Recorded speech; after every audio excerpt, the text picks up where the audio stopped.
The last thing that I'd point to is making sure that you understand and can calculate investment risk. When it comes to an investment property, you need to factor in a couple of different things.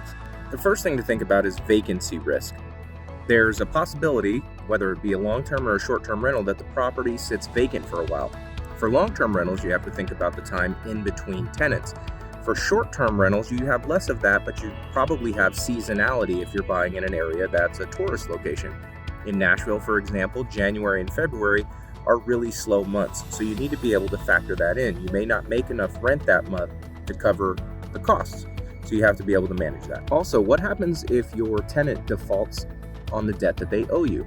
Think about during the pandemic, where evictions were in most of the country put on hold with a moratorium, whether or not the landlords were ever paid. You have to be prepared to manage the cost, any mortgage you might have, whether or not the tenants pay you. Climate change, that's another thing to factor in if you're looking to buy in a coastal area somewhere with beachfront property. What is the possibility of land erosion? What about hurricanes, things like that? Or in California, where wildfires are a significant concern.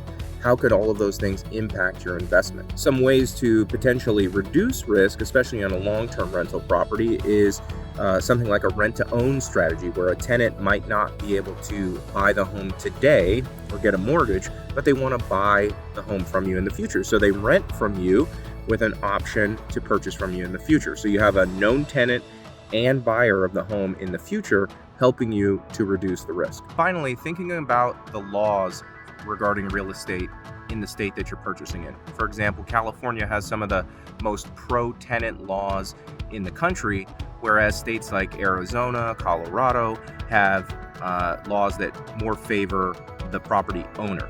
So you have to factor that in the areas that you're looking to buy.